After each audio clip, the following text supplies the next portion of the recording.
তারাতলায় নির্মীয়মান godown ভাঙল, যার জন্য মৃত্যু হলো একাধিক, আহত হলেন বহু মানুষজন। তবে এর পেছনে দায় কার, এই প্রশ্ন তুলছেন রাজ্যের মুখ্যমন্ত্রী শুভেন্দু অধিকারী।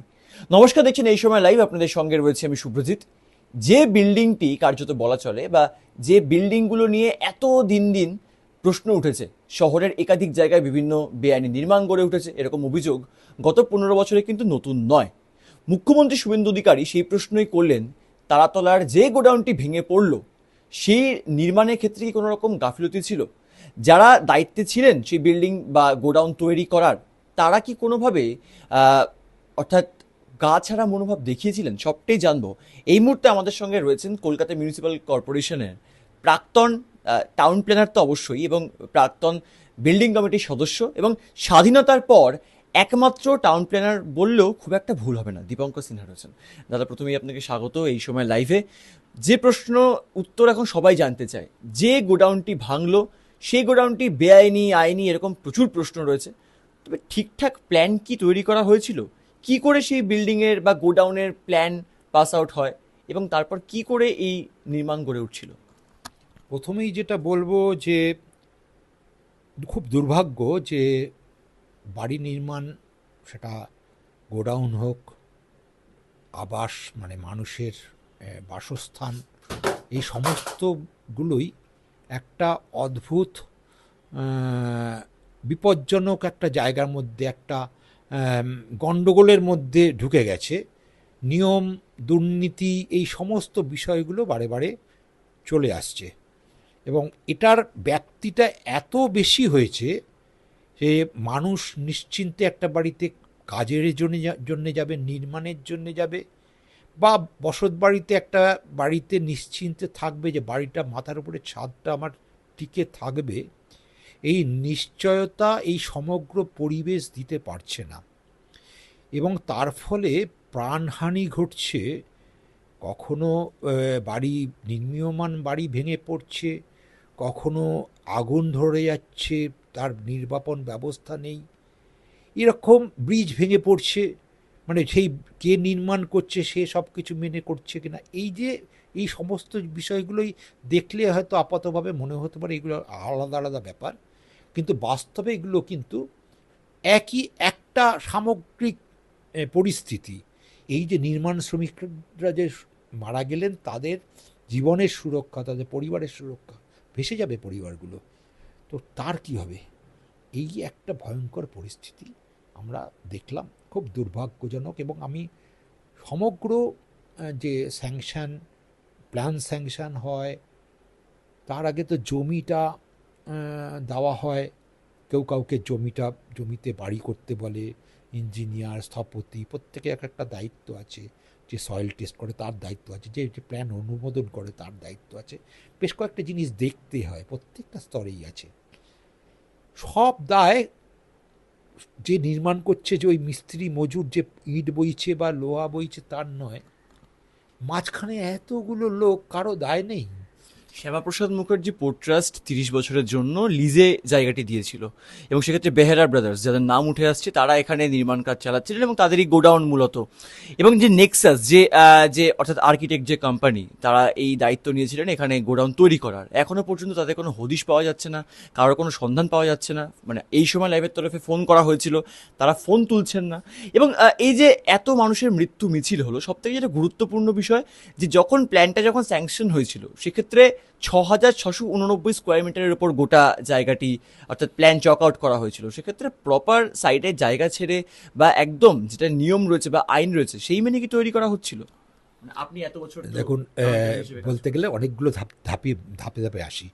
সেটা হচ্ছে যে প্রথমেতেই একটা খুব বেশ মজার এলো, যে এর দায়িত্বে ছিল নেক্সাস বলে একটা সংস্থা, খুব সুন্দর নাম, নেক্সাস। আজকে সব কিছুই নেক্সাসের উপর নির্ভর করে আছে। এই নেক্সাসটা এতটাই অর্থবহ হয়ে গেছে, মানে তার যা ডিকশনারিতে তার যা অর্থ আর বাস্তবে যে পরিস্থিতি, একদম মানে অসাধারণ নামকরণ সংস্থার। যাই হোক, যে আসল কথায় আসি, শ্যামাপ্রসাদ মুখার্জি পোর্ট ট্রাস্ট, তার জমি 2015 সালে সিএজি বলেছে তার হাতে কোনো জমির মালিকানার কাগজ নাই। কলকাতা পোর্ট ট্রাস্টের হাতে কোনো জমি, তার যে জমিতে সে বন্দর চালায় তার কোনো মালিকানার তার কাছে নেই। এই জমি কোনো জমিদারের মতো বিক্রি বাট্টা করে বন্টনের জন্য দেওয়া হয়নি। আজকে যদি কলকাতার যে দমদম বিমানবন্দর অথরিটি যদি মনে করে যে প্লেনের এই ওঠানামাতে খুব একটা লাভ হচ্ছে না, আমি এই জমিগুলো প্লটিং করে বেচে দিই, রানওয়েটা প্লটিং করে বেচে দিই, কি হবে কলকাতার? মালিক হচ্ছে মানুষ, মানুষের প্রয়োজনে লাগবে সরকারি জমি, মানুষের প্রয়োজনে লাগবে, একটা প্রয়োজন না হলে আরেকটা প্রয়োজনে লাগবে। কোনো প্রয়োজন দেখছেন না, আপনার টুকরো টুকরো করে বেচে দিচ্ছেন সরকারি জমি, ইচ্ছা মতো বিচ্ছেন, সামঞ্জস্য রাখছেন না।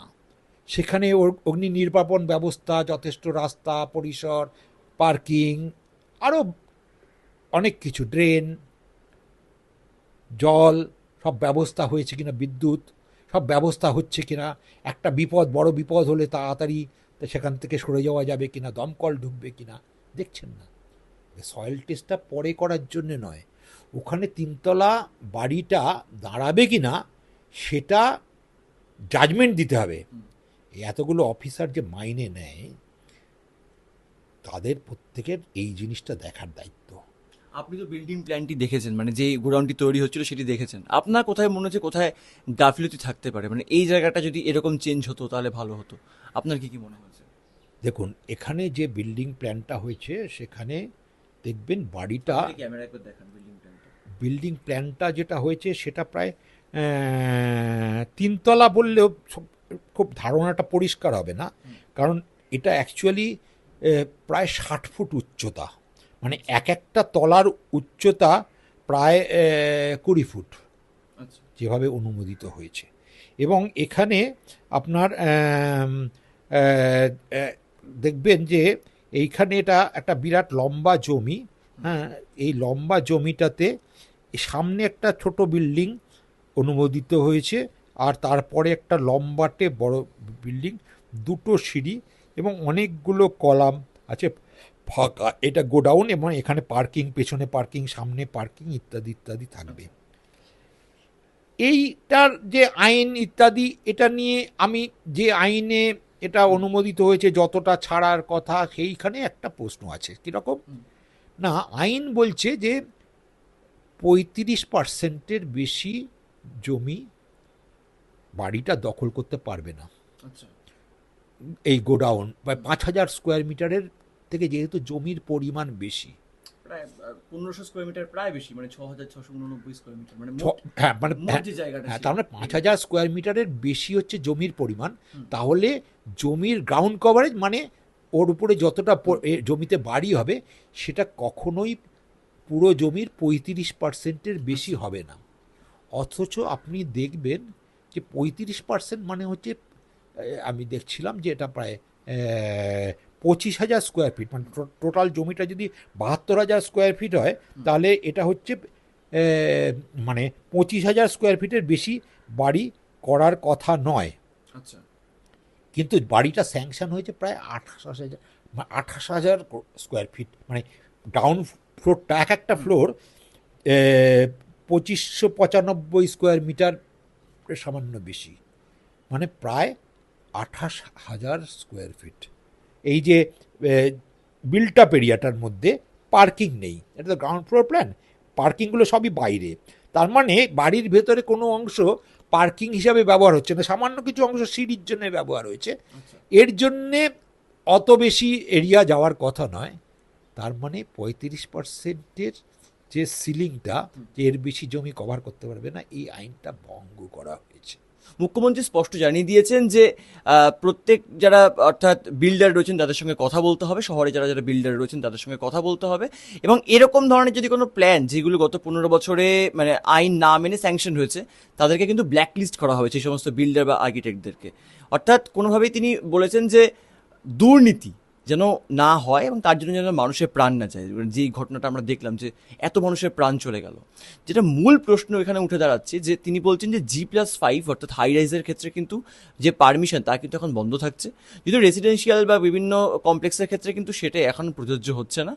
এবং সাউথ দমদম থেকে শুরু করে কামারহাটি বা কোথাও গিয়ে বজবজ বা বিভিন্ন জায়গা, সেখানে কিন্তু 31শে জুলাই পর্যন্ত নির্মাণ আপাতত বন্ধ রাখার সিদ্ধান্ত নেওয়া হয়েছে এবং তার জন্য একটি স্পেশাল অডিটের কমিটিও গঠন করা হয়েছে। সমস্ত বিষয় মিলে আপনি কিভাবে দেখছেন বিষয়টাকে? এটা অত্যন্ত মানে আশান্বিত হচ্ছে এই জন্যে যে আপনি যে এলাকায় এসছেন এবং আমার সঙ্গে কথা বলছেন, আপনি আশেপাশের পরিবেশটা দেখছেন যে কিভাবে 10 ফুট 12 ফুট বা তারও কম রাস্তার উপরে 8তলা 10তলা বাড়ি তোলা হচ্ছে 3 ফুট 4 ফুট ছেড়ে, যেখানে 15-16 ফুট চারিদিকে ছাড়ার কথা, যেখানে বাড়ি 4তলার বেশি 3তলার বেশি হওয়ার কথা নয়, সেখানে কি বিপুল পরিমাণ বাড়ির কাজ চলছে। এবং আমরা আমাদের ঘরগুলো দিনের বেলায়, আমি একসময় কলকাতা কর্পোরেশনে একটা দায়িত্ব পালন করেছি, বিল্ডিংয়ের দায়িত্ব পালন করেছি, আজকে আমার ঘর দিনের বেলা আলো জ্বেলে বসে থাকতে হয়। এই যে একটা পরিস্থিতি তৈরি হয়েছে, আমি খুব আশান্বিত যে মুখ্যমন্ত্রী বিষয়টা নিয়ে দেখছেন এবং বলছেন যদি উপযুক্ত ব্যবস্থা এগুলোতে নেন তাহলে মানুষ উপকৃত হবে এবং তারা হাত তুলে নমস্কার করবেন তাদের। এত উৎসাহ কেন জমি বেচার? আপনার তো জাহাজ চালানোর কথা ছিল, বন্দর চালানোর কথা ছিল, নদীটাকে ড্রেজিং করার কথা ছিল, আপনারা জমি বেচার জন্য এত উৎসাহিত কেন? এ কি আপনার আইনগত অধিকার, না আইনকে বুড়ো আঙুল দেখিয়ে খুব আগ্রহ আপনাদের জমি বেচার? যে কোনো একটা জায়গায় ধরুন আমি প্লট করে কাউকে বেচতে দেবো, এখন সেই যদি বলে বাড়িটা করতে গেলাম আমাকে তো গোডাউন করতেই দিয়েছিল, আমি তার জন্য কিনেছি, এখন করতে গিয়ে সেটাকায় বসে গেছে, আমি কি করব, আমার তো দোষ নয়, আমাকে যে দিয়েছে তার দোষ। আপনি দেখবেন যে আপনি একটা ভিসিআর সার্কেলের মধ্যে পড়ে যাবেন যেখানে আপনি বুঝতে পারবেন না কার দোষ। আসলে এইটাও একটা দোষ যে এই জমিটা আদৌ গোডাউন বা নির্মাণের জন্য ঠিক জমি কিনা এটা না দেখেই বন্দর কর্তৃপক্ষ এই প্লটিংটা করে তাদের দিয়েছে। মুখ্যমন্ত্রী এও বলছেন যে কলকাতার প্রাক্তন মেয়র ফিরহাদ হাকিম, তার সই ছিল কোথাও গিয়ে, সেখান থেকে দাঁড়িয়ে কলকাতার প্রাক্তন মেয়রও এই ঘটনার সঙ্গে যুক্ত থাকতে পারেন এবং তার যিনি প্রাক্তন ওএসডি ছিলেন কালীচরণ বন্দ্যোপাধ্যায়, তাকে ইতিমধ্যে অ্যারেস্ট করা হয়েছে। সমস্ত বিষয় মিলিয়ে কিন্তু প্রাক্তন মেয়রের প্রতি নিশানা করছেন শুভেন্দু অধিকারী মুখ্যমন্ত্রী। দেখুন, শুধুমাত্র সই দিয়ে সবটা হয় না, কারণ প্রশাসনিক ব্যবস্থার মধ্যে অনেককে অনেক জায়গায় সই করতে হয়। সে সাব অ্যাসিস্ট্যান্ট ইঞ্জিনিয়ার হতে পারে, ঠিকাদার হতে পারে, বা অন্যান্য সে ফায়ার ব্রিগেডের কোনো ক্লার্ক অফিসার ইত্যাদি, বা পরিবেশ দপ্তরে অনেককে অনেক কারণে সই করতে, প্রত্যেকটা সইয়ের পিছনে এক একটা কারণ থাকে যে ইনি এই বিষয়টা দেখে সই করছেন। তিনি যে বিষয়টা দেখে সই করার কথা সেই বিষয়টা দেখে সই করেছেন কিনা সেটাই তার কাছে তার বিষয়টা দেখবে। যে বিল্ডিং কমিটি যে বিষয়গুলো দেখেছে তার মধ্যে কিন্তু অনেক জিনিস দেখার ফাঁক আছে বলে মনে হয়েছে। একদম শেষ প্রশ্ন না করলেই নয়, এই যে শহরের বিভিন্ন জায়গায়, শুধুমাত্র শহর বলে না, আজকে রাজ্যের বিভিন্ন জায়গায় এরকম একাধিক হাই রাইজ গড়ে উঠবে, একাধিক গোডাউন গড়ে উঠবে। সেক্ষেত্রে দাঁড়িয়ে একদম বেসিক কি কি মেনটেন করা উচিত? একদিকে কর্পোরেশন হতে পারে, সেটা পুরসভা হতে পারে, মানে যদি কোনো মানে মিউনিসিপ্যালিটির জায়গা হয় সেটাই হতে পারে। অন্যদিকে দাঁড়িয়ে এই যে প্ল্যান স্যাংশন হওয়া, সেটি একদম পরপর প্রসেসটা কি, যেটা সাধারণ মানুষ জানতে চায়। আসলে আইনের মধ্যে নির্দেশটা খুব পরিষ্কার, আইনটার মধ্যে সব কটি কথা স্পষ্ট, ধাপে ধাপে কি করতে হবে বলা আছে।